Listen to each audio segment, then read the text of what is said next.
নমস্কাৰ। আজি 31 ডিচেম্বৰ অসমৰ ৰাইজৰ বাবে কেইবাটা গুৰুত্বপূৰ্ণ ভাল খবৰ আহি পৰিছে। চৰকাৰী চাকৰিৰ পৰা গৃহিণীলৈকে সকলোৰে বাবে আহি পৰিছে কেইবাটাও ভাল খবৰ। এনেকুৱা ধৰণৰ ভিডিঅ'বোৰ নিতৌ পাবলৈ চেনেলটো ছাবস্ক্ৰাইব কৰি বেল আইকনটো প্ৰেছ কৰি দিব আৰু লাইক এটা কৰি দিব। ধন্যবাদ। 1 জানুৱাৰী হ'ব সকলোৰে বাবে ডাঙৰ দিন। চৰকাৰী কৰ্মচাৰীৰ পৰা গৃহিণীলৈকে সকলোৱে পাব ভাল খবৰ। এই মুহূৰ্তত আহি পৰিছে বিগ ব্ৰেকিং নিউজ। কোনে কোনে লাভ কৰিব এই ভাল খবৰ? বছৰৰ প্ৰথম দিনটোতে বহু যুৱক-যুৱতীয়ে পাব ভাল খবৰ। 2 পৰা 5 লাখ টকালৈ কৰিব পাৰিব আবেদন। আৰু 1 জানুৱাৰীৰ দিনটোতে মুকলি কৰা হ'ব মিউচুৱেল ট্ৰান্সফাৰৰ পৰ্টেল। আৰু এই পৰ্টেলৰ জৰিয়তে চৰকাৰী কৰ্মচাৰীসকলে অতি সহজে নিজৰ ট্ৰান্সফাৰৰ কামসমূহ ইয়াত কৰিব পাৰিব।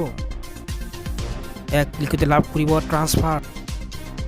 কৰ্মচাৰীসকলে নিজৰ সুবিধা হোৱাকৈ বদলিৰ বাবে কৰিব পাৰিব আবেদন। চৰকাৰী কৰ্মচাৰীৰ পৰিয়ালৰ ভৱিষ্যতৰ সুৰক্ষাৰ বাবে 1 জানুৱাৰীৰ পৰাই গ্ৰহণ কৰা হ'ব ডাঙৰ সিদ্ধান্ত। চৰকাৰী কৰ্মচাৰীৰ পৰিয়ালক 5 লাখ টকাৰ পৰা 1 কোটি টকা পৰ্যন্ত আৰ্থিক সাহায্য প্ৰদান কৰাৰ সিদ্ধান্ত গ্ৰহণ কৰা হৈছে।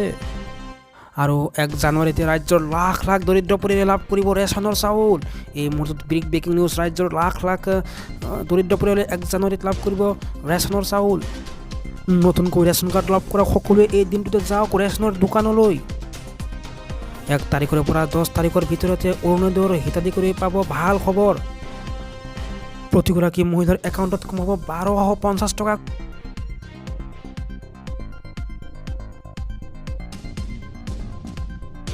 এই মুহূৰ্তত আহি পৰিছে বিগ ব্ৰেকিং নিউজ। 1 জানুৱাৰী হ'ব সকলোৰে বাবে ডাঙৰ দিন। সকলোৱে লাভ কৰিব ভাল খবৰ। চৰকাৰী কৰ্মচাৰীৰ পৰা গৃহিণীলৈকে সকলোৱে পাব ভাল খবৰ। কিয়নো ৰাজ্যৰ লাখ লাখ যুৱক যুৱতীয়ে 1 জানুৱাৰীতে 2 পৰা 5 লাখ টকা ৰাজসাহায্যৰ বাবে আবেদন কৰিব পাৰিব।